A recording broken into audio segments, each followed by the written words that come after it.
when you got a little brick, so what? Wanna take it out, yeah. Life in the city is hard enough.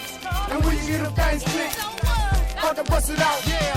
I know you never met my kind. Fascination never blew my mind. Bitter words, hard, too sweet. You confused, don't waste my time. Style, try, caught, then one. Another sucker know when it's done. Remove the rapper, blow, pop the fam, living good shit like bubble gum. Psychic anti-psychos, me. I'm tossing braided pigeons around me. A 10-9 to check hoes who repeatedly try to check size me. Finger gotta cut this trigger. Don't go gas to kill you. Don't go fall round the corner. You meet folks. When life in the city is hard enough, and when you got a little brick, so what? Wanna take it out, yeah. Life in the city is hard enough, and when you hear them things click, about to bust it out, yeah. Life in the city is hard enough, and when you got a little brick, so what? Wanna take it out, yeah. Life in the city is hard enough, and when you hear them things click, about to bust it out, yeah. You never even heard of one such, and never seen no one such, until you live on the run. But you can't see the way the bullets come, though. Some will, some won't. Some get it, some don't. Ain't no sympathy for the weak and needs me a temple bleed like what? Legs in the air laid out like a dead rope to the bump. Trying to ride in on the coke. Should've never hit the bad note. I feel the image of a broken tree as I scope your brains through the red smoke.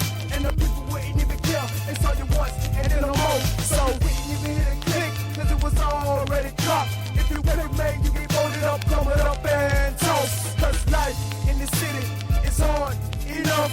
And when I got a little brick, so what? I'ma take it out, yeah. When life in the city is hard enough. And when you got a little brick, so what? Wanna take it out, yeah. Life in the city is hard enough. And when you hear them things click, about to bust it out, yeah. Life in the city is hard enough. And when you got a little brick, so what? Wanna take it out, yeah. Life in the city is hard enough. And when you hear them things click, about to bust it out, yeah.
Welcome back to the show.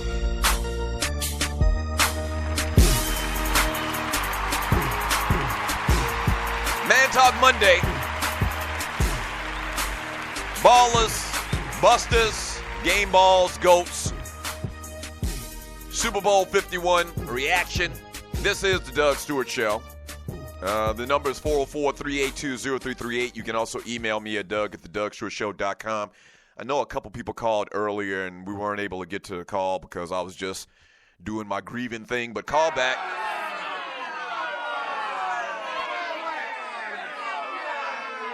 And I'm going to continue to grieve, man. The Patriots scored 19 points in the final quarter, including a pair of two-point conversions when they marched relentlessly down the field, and James White 2-yard touchdown run in overtime after winning the coin toss. By the way, there's a lot of still shots floating around social media where James White didn't get in the end zone. The ball didn't cross the plane at the goal line. It didn't.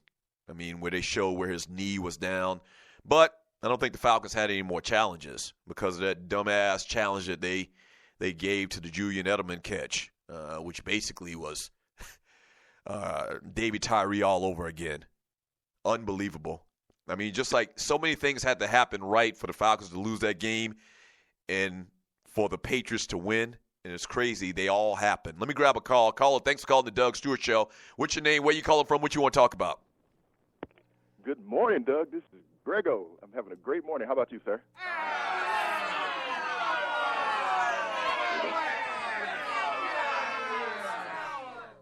Hello? So Grego is the resident New England Patriots fan. What's up, Grego, bro? Go ahead. What you got to say, man? Doug, I really appreciate it. Let me tell you something. There are some true Atlanta fans who've been fans for years, but do you know the onslaught of an attack that I've taken from all these bandwagon Falcon fans all year? We're going to kill them. The Patriots suck. We got all this offense. They can't stop Julio. What they going to do with Julio? I hope they double team Julio. All this stuff that they were saying, and I was just like, okay, yeah, just sit back and wait. Sit back and wait. Right. Sit back and wait.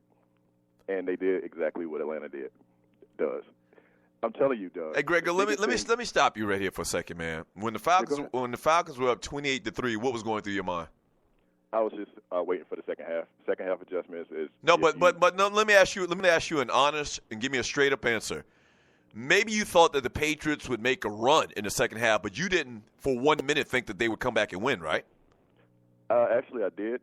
The reason I did is because the Falcons tend to have second half letdowns, and I mean that's a young team. But Grego, it wasn't enough time in 2 quarters, knowing that you're playing against the best offense in the league, or point wise, and what the Falcons did offensively this year. If the Falcons, every other series run the ball and get a field goal. All they need is one field goal. Based on the final score last night, they get one field goal, which we're going to talk about in a second, their opportunity to do that, and they blew it. They get one field goal the entire second half, the best offense in the game, they win. You couldn't believe, even you couldn't believe that they realistically had a chance to come back and win, bro. I mean, shoot me straight. I'm shooting you straight. Let me tell you why. See, I have an informant inside of Magic City, and at halftime they say they was getting all kind of alerts saying that the Falcons was trying to set up. They had a party tonight, so I think they had already lost focus at halftime. So they were setting up, booking tables, getting ready for the celebration. So I knew by that time that we had a shot because they were on focus. A young team, you couldn't keep them together. And just like you said, hey, you doing? Hey, Grego, turn your ass around. Turn your ass around, Grego. Turn your ass around.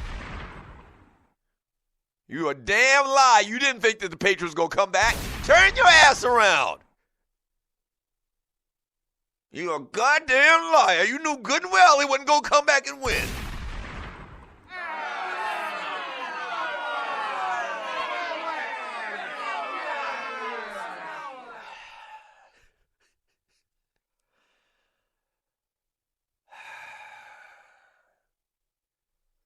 As I said in the first segment, man, the worst thing about this is this gives, what a lot of Patriots fans and a lot of Tom Brady supporters and New England Patriots supporters, this gives them more credibility in making their argument, even though I think it's bogus credibility, even though it doesn't wash away the facts that the Patriots have been caught cheating so many times, in their history under Belichick. It gives those people that want to ignore all of that, it gives them a credibility. It gives them a voice. Told you so. Told you so. The Patriots are the best. They don't have to cheat. The Patriots, this, that, and the other. That's the problem with this whole thing. Thanks for calling the Doug Stewart Show. What's your name? Where you calling from? What you want to talk about? This is Big Apple Bastard calling from Charlotte. Hey, Big Apple Bastard. Good morning, brother, man. What are your thoughts, man?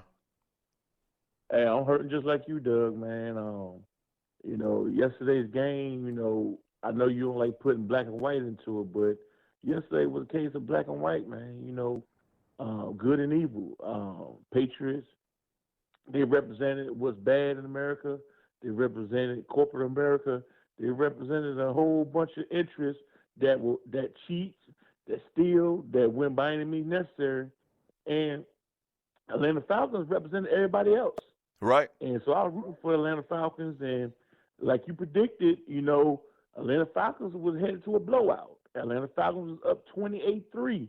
Then all of a sudden, Matt Ryan, his headset went out. He couldn't talk to his coaches. Nobody's talking about that. What happened with that? Yeah. Turning point in the game for me, Doug, was when Atlanta was up 21-0, right? Mm-hmm. Patriots got the ball and they faced a third down and they stopped them, but the flag came out. Hey, stop right there. Let me mention something about that.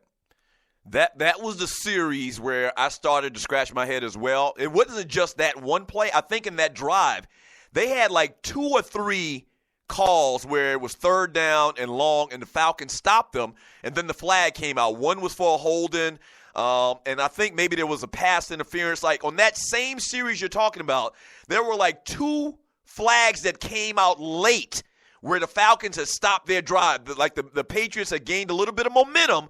The Falcons stopped them, but then the refs threw out the flag, and then that changed everything, and that's where they scored the 3 points on the field goal. You're right.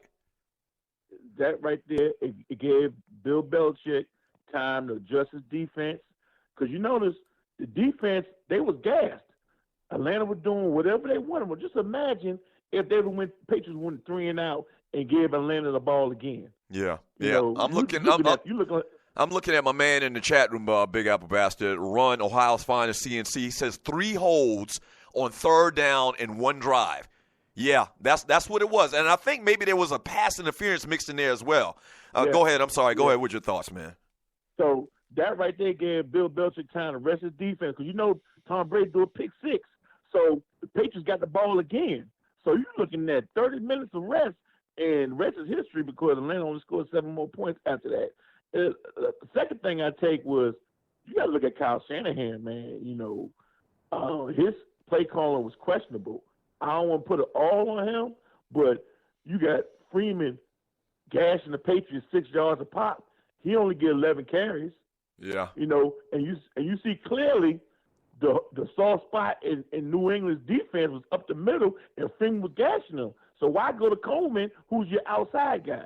Stick with Freeman. Yeah. So those 2 things that led me to it, man. Hey, I feel for you, Doug. I was going for Atlanta too, man.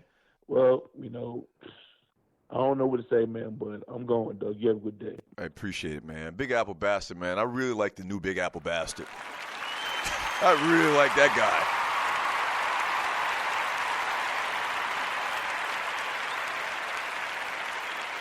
I really like that guy, man. If you're new to the show, man, me and Big Apple Bastard, we go way back, man. But last year, man, I don't know if he had some personal problems going on in his life.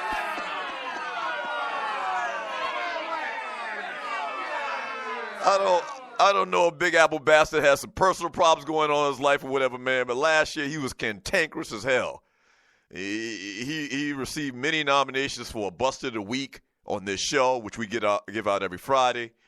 And he actually garnered the Buster of the Year award from the listeners. But this year, man, he's turned over a new leaf. He like Michael Jackson. He looked in the mirror and he's calling up here, and he's, a perfect gentleman, man. Thank you, Big Apple Bastard.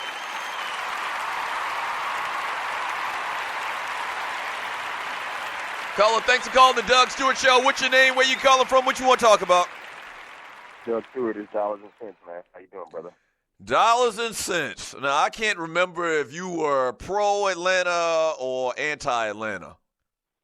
Oh, anybody definitely against the Patriots. I'm a Steelers fan. I was Atlanta wishing for ATL to get another championship in that city, man. Right. So, look, man, now, you know me. I rail against coaching. Well, at least are my coaches. Right. So I've never seen a worse coach game, maybe with the exception of the Seattle Seahawks, and they didn't give Marshawn Lynch the ball. Right. I've never seen, And let me stop you right there, man. Let me make a point. Yeah. You realize that this is the second time that Dan Quinn has been a part of a Super Bowl loss in such dramatic fashion with miscalled plays in the second half and what have you. He was the defensive coordinator that year where the Patriots did try to throw, or the Seahawks did try to throw into the end zone as opposed to giving the ball to Marshawn Lynch, and now last night, man. Yes, so here's the thing, Doug. Like, the Atlanta Falcons did something that no other team with a premier running back could do against the Patriots, and that was to get to the outside. They were just gashing Right, guys. right. There was no screens. There was no bubble screens. There were no draws. They're two of the best running